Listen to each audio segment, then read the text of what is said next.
Hello दोस्तों, super genius academy में आपका स्वागत है। देखिए, विज्ञान से संबंधित कुछ महत्वपूर्ण प्रश्न है। जैसे प्रश्न नंबर 1 है, दूध से दही बनना कैसा परिवर्तन है?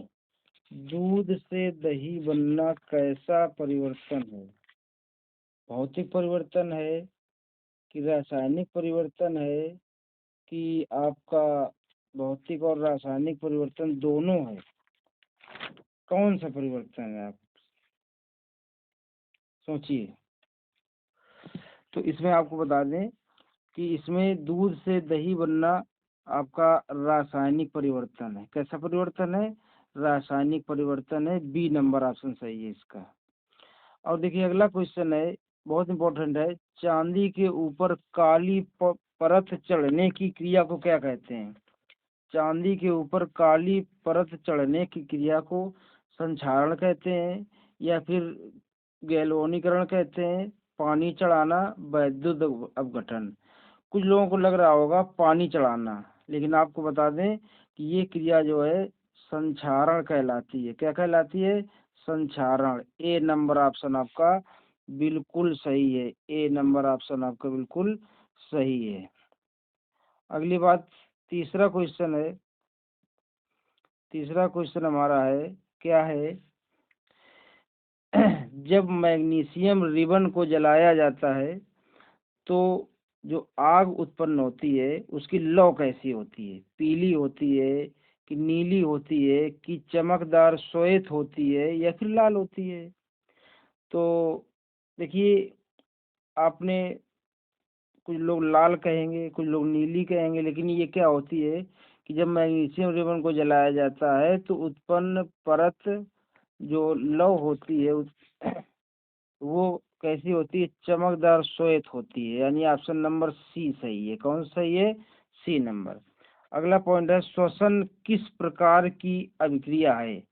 जो सांस लेना है हमारा या सभी जीव जंतुओं का, श्वसन किस प्रकार की अभिक्रिया है? अपचयन अभिक्रिया है, या फिर ऊष्मा छेपी है, या फिर अपचयन है, या फिर ऊष्मा शोषी है? तो आपको बता देते हैं कि ये जो क्रिया है ऊष्मा छेपी है। बी नंबर ऑप्शन सही है इसका आपका। कि कौन सही है? बी नंबर ऑप्शन सही है। तो ध्यान दें, अगला क्वेश्चन है, 5वां नंबर है। देखिए, आलू के चिप्स बहुत चल रहे होते हैं। आलू की चिप्स की थैली में कौन सी गैस भरी होती है? फूली हुई थैली होती है जब आप चिप्स खरीदते हैं, तो उसमें क्या होता है, क्या भरी होती है गैस? ऑक्सीजन होती है कि नाइट्रोजन होती है कि आपकी हीलियम होती है कि मीथेन गैस होती है? तो आपको बता दें, ना तो ऑक्सीजन होती है, ना ही आपकी ऑक्सीजन होती है, और ना ही आपकी हीलियम होती है। ऑक्सीजन नहीं होती है, हीलियम नहीं होती है। तो सॉरी, देखिए कहीं गड़बड़ हो गया है। एक, हाँ चल रहा है, ठीक, गुड। तो आलू की चिप्स की थैली में ऑक्सीजन नहीं होती है, हीलियम भी नहीं होती है, और आपको बता दें कि मीथेन नहीं होती है, नाइट्रोजन गैस होती है। कौन सी गैस होती है? नाइट्रोजन। बी नंबर ऑप्शन सही है आपका। कौन सही है? B number. अगला क्वेश्चन है, साग सब्जियों को विघटित होकर कंपोस्ट बनाना। क्या बनाना? कंपोस्ट बनाना। कंपोस्ट बनाना किस प्रकार की अभिक्रिया का उदाहरण है? तो आपको बता दें कि कंपोस्ट बनाना आपकी कौन सी अभिक्रिया, ऊष्मा शोषी है कि ऊष्मा छेपी है कि उभयगामी है या फिर प्रतिस्थापन है? तो आपको बता दें कि ऊष्मा छेपी अभिक्रिया है। कौन सी अभिक्रिया है? ऊष्मा छेपी। बी नंबर ऑप्शन सही है। तो आप ध्यान रखिएगा कि आलू की चिप्स में जो है नाइट्रोजन गैस भरी होती है, और साग सब्जी जो विघटित होती है, कंपोस्ट बनती है जो, तो ऊष्मा छेपी अभिक्रिया। कैसी अभिक्रिया है? ऊष्मा छेपी अभिक्रिया। छेपी। और आलू की चिप्स की जो थैली होती है उसमें नाइट्रोजन गैस भरी होती है। कौन सी गैस भरी होती है? नाइट्रोजन गैस भरी होती है। ठीक है, तो ध्यान दीजिए। अगला है, 7 नंबर है। 7 नंबर है क्या है, लोहे पर जंग लगना कैसी क्रिया है। लोहे पर जंग लगना किस प्रकार की क्रिया है। तो आप देखेंगे इसमें ऑप्शन दिया हमारा ऑक्सीकरण है, अपचयन है, उदासीनीकरण है, और आपका इनमें से कोई नहीं। तो आपको बता देते हैं कि आपका पहला नंबर ये ऑप्शन ए नंबर सही है। कौन सी क्रिया है, ऑक्सीकरण, ऑक्सीकरण क्रिया है। कौन सी है, ऑक्सीकरण क्रिया है। तो अगला देखिए 8वां नंबर है कि जल को जीवाणु रहित बनाने में, जल को जीवाणु रहित बनाने में उपयोगी पदार्थ कौन सा हमारा। जल को जो है जीवाणु रहित बनाने में उपयोगी पदार्थ कौन है, धामन सोडा है, या फिर फिटकरी है, या फिर बेकिंग सोडा है, या फिर विरंजक चूर्ण है। तो आप देखिएगा कि हमारा जो फिटकरी है वो जल को जीवाणु रहित बनाने में उपयोगी पदार्थ है, यानी बी नंबर ऑप्शन इसका सही होता है। अगला है 9वां नंबर। कौन सा नंबर है, 9 नंबर। तो इसमें देखिए कि धामन सोडा की प्रकृति कैसी होती है। जो धामन सोडा हमारा होता है उसकी प्रकृति कैसी होती है, समझ पा रहे हैं ना। तो धामन सोडा की जो प्रकृति होती है वो अम्लीय होती है कि क्षारीय होती है, कि आपकी उदासीन होती है। तो आपको बता देते थे धामन सोडा की प्रकृति याद रखिएगा, देखिए बहुत इंपॉर्टेंट है। धामन सोडा की प्रकृति क्षारीय होती है। कौन सा ऑप्शन सही है, बी नंबर सही है, क्षारीय। अगला मोस्ट इम्पोर्टेंट क्वेश्चन है आपका कि शुद्ध जल का पीएच मान कितना होता है। शुद्ध जल का जो पीएच मान होता है वो कितना होता है, 0 होता है कि 1 होता है कि 7 होता है कि 14 होता है। तो आपको बताते हैं 0 नहीं होता है, 1 नहीं होता है, और 14 नहीं होता, 7 होता है। कितना होता है, 7। जो शुद्ध जल का पीएच मान है वो 7 होता है। ऑप्शन नंबर कौन सा सही है, सी नंबर सही है। ऑप्शन कौन सही है, सी नंबर सही है। देखिए आपको पीएच मान के उसमें बता देते हैं आपको कि पीएच मान क्या है, कि जो उदासीन विलयन होता है उसका पीएच मान 7 होता है। अम्लीय विलयन का पीएच मान जो है 7 से कम होता है। जो अम्लीय विलयन होता है उसका पीएच मान कैसा होता है, 7 से कम होता है। अम्लीय विलयन का पीएच मान 7 से कम होता है। और आपको बता देते हैं कि क्षारीय विलयन का पीएच मान 7 से अधिक होता है। क्षारीय विलयन का पीएच मान 7 से कैसा होता है, अधिक होता है। क्षारीय विलयन का पीएच मान 7 से अधिक होता है। उदासीन विलयन का पीएच मान 7 होता है। देखिए उदासीन का 7, अम्लीय का 7 से कम, क्षारीय का 7 से अधिक। ठीक है। अगला है क्वेश्चन, पीतल कैसी धातु है। जो हमारा पीतल है वो कैसी धातु है, ये आपको ध्यान देना है। तो इसमें ऑप्शन में दिए हैं कि उपधातु है, और आपकी अधातु है, या फिर यौगिक है, या फिर मिश्र धातु है।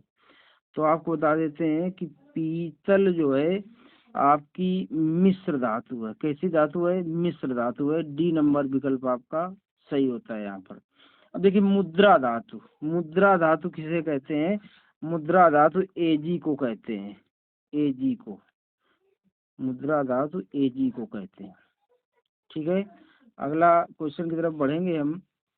13 नंबर में है, इसमें कापर के बारे में दिया गया है कि हमारा जो फफोलेदार कापर है, कैसा कापर है, फफोलेदार कापर जो है, हमारा जो फफोलेदार कापर है वो किस तरह का है, सॉरी फफोलेदार कापर। तो देखिए फफोलेदार कापर में अशुद्ध कापर का प्रश्न पूछा है। 100% शुद्ध कापर होता है, फफोलेदार में तो होता नहीं है। लगभग 2% अशुद्ध कापर होता है, या फिर इतने % होता है, या फिर इनमें से कोई नहीं। तो आपको बता दें कि फफोलेदार कापर में अशुद्ध कॉपर का जो प्रतिशत होता है वो लगभग 2% होता है, लगभग 2% होता है। कौन सा कॉपर? अशुद्ध कॉपर होता है फफोलेदार कॉपर में। ठीक है। धातुओं का वह गुण जिसके कारण इसके पतले तार बनाए जाते हैं। जो हमारी धातुएं होती हैं उनके तार बनाए जाते हैं, जैसे सोने के तार, चांदी के तार, लोहे के तार, कॉपर के तार, एल्युमिनियम के तार बनाए जाते हैं, उनके बारे में बताया गया है। धातुओं का वह गुण जिसके कारण इसके पतले तार बनाए जाते हैं, तो वह गुण में आपका ध्वनिक है ऑप्शन में, आधात वर्धता है, तन्यता है और चालकता है। तो आपको बता दें कि जो धातुओं का गुण होता है तन्यता, क्या होता है? तन्यता। उसके कारण जो है इसके पतले तार बनाए जाते हैं। क्या होता है गुण? तन्यता। क्या होता है? तन्यता। इसी के कारण इसके पतले तार बनाए जाते हैं। ठीक है। अगला है हमारा क्वेश्चन, लास्ट नंबर है 15वां नंबर। एल्युमिनियम की सतह पर ऑक्सीजन की परत का बनना, एल्युमिनियम की सतह पर ऑक्सीजन की परत का बनना, जो एल्युमिनियम होती है उसमें एक परत बन जाती है काली काली टाइप की, थोड़ी सी ब्लैक टाइप की, तो उसे क्या कहते हैं? एनोडिंग कहते हैं, या केटिनेशन कहते हैं, बेसेमरीकरण कहते हैं, या फिर इनमें से कोई नहीं। तो आपको बता देते हैं कि एल्युमिनियम की सतह पर ऑक्सीजन की परत का बनना एनोडिंग कहलाता है। क्या कहलाता है? एनोडिंग कहलाता है। Anoding, anoding. तो ध्यान रखिएगा कि जो हमारा एल्युमिनियम की सतह पर ऑक्सीजन की परत बनती है उसे एनोडिंग कहते हैं। और देखिए उसके पहले फफोलेदार कॉपर में 2% अशुद्ध कॉपर होता है। धातुओं का जो तन्यता गुण होता है इसी कारण पतले तार बनाए जाते हैं। पीतल एक मिश्र धातु है, मुद्रा धातु एजी है, शुद्ध जल का पीएच मान 7 होता है। धावन सोडा की प्रकृति क्षारीय होती है। धावन सोडा की प्रकृति कैसे होती है? क्षारीय होती है। जो उदासीन विलयन होते हैं उनका पीएच मान 7 होता है। अम्लीय जो विलयन होते हैं उनका पीएच मान 7 से कम होता है। जो क्षारीय होता है उसका पीएच मान 7 से क्या होता है? अधिक होता है। अगला आपको बता देते हैं कि लोहे पर जंग लगना ऑक्सीकरण है। जल को जीवाणु रहित बनाने के लिए फिटकरी डाली जाती है। फिटकरी का प्रयोग किया जाता है जल को जीवाणु रहित बनाने के लिए। अगला है आपका ध्यान दें, साग सब्जियों को विघटित होकर कंपोस्ट बनाना ऊष्मा क्षेपीय अभिक्रिया है। कैसी अभिक्रिया है? ऊष्मा क्षेपीय अभिक्रिया है। आलू की चिप्स में, आलू की चिप्स की जो थैली होती है, जो चिप्स आते हैं दुकानों में मिलते हैं जो बनते हैं, उसमें नाइट्रोजन गैस भरी होती है। कौन सी गैस भरी होती है? नाइट्रोजन गैस भरी होती है। और आगे हमने पढ़ा कि श्वसन ऊष्मा क्षेपीय अभिक्रिया है। जो श्वसन हमारी है ऊष्मा क्षेपीय अभिक्रिया है। और जब मैग्नीशियम रिबन को जलाया जाता है तो चमकदार श्वेत रंग की लौ उत्पन्न होती है। और चांदी के ऊपर काली परत चढ़ाने की जो क्रिया होती है वो संक्षारण होती है। क्या होती है? संक्षारण होती है। दूध से दही बनना जो है हमारा रासायनिक परिवर्तन है। तो वीडियो देखने के लिए धन्यवाद। और बहुत इंपॉर्टेंट क्वेश्चन है, जरूर पढ़िएगा। धन्यवाद। चैनल को सब्सक्राइब करें, शेयर करें और लाइक करें।